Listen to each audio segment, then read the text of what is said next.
I rise also to support Senator Roebling's motion to send this back to conference committee, and I do that somewhat reluctantly. I know that we're kind of getting down to the end of the session, and I am hopeful that there is time to address this and to try to do something to make this a more substantial bill. I share the disappointment that's been voiced by a number of members that we in this body never saw the bill that our Education Committee passed.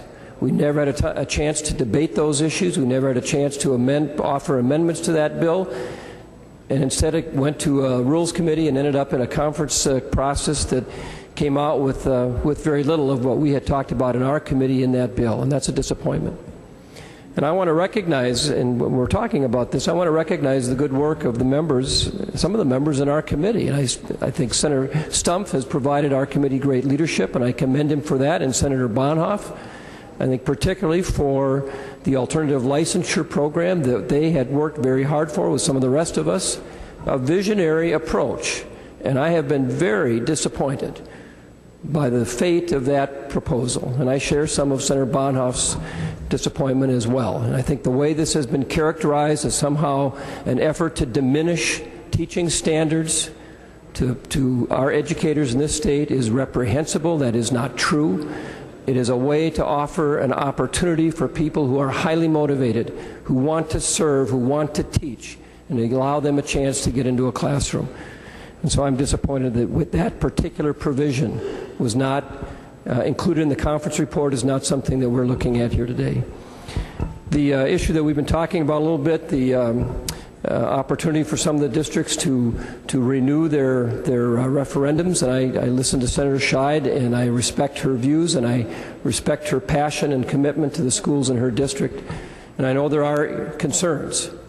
And I don't oppose the idea of allowing school districts an opportunity to deal with the financial side, the revenue side of their local schools.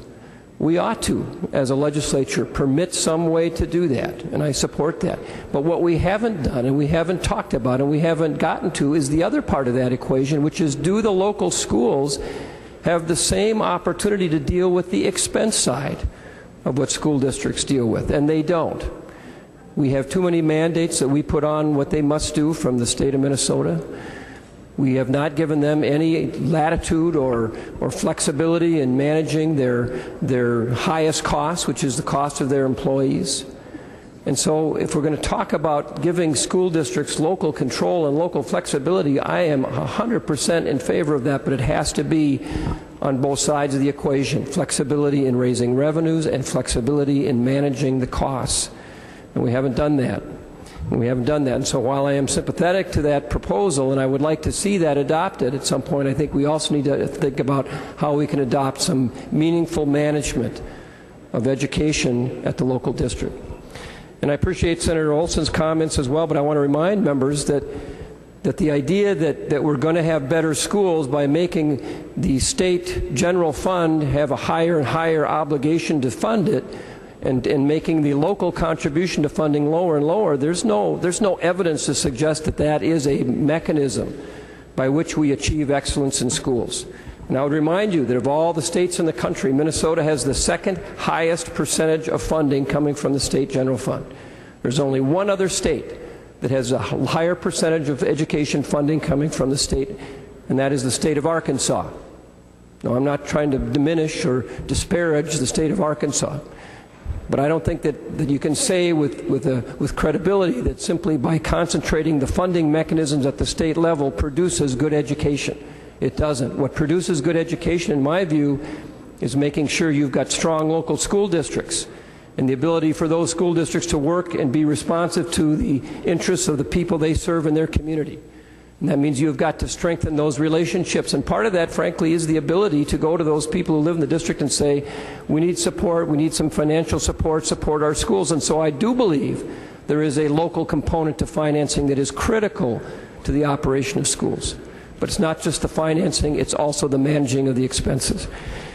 And so, members, I am disappointed. I think education is the most important thing we do as a state. I think it's disappointing that we have not had this year in this body an opportunity to talk about education, the bills that we've worked on in our committee. I think it's unfortunate that we're waiting here at the 11th hour before we're taking up this bill, that we do not have any opportunity to amend, to talk about things that we want to see in this bill, and it is a disappointment.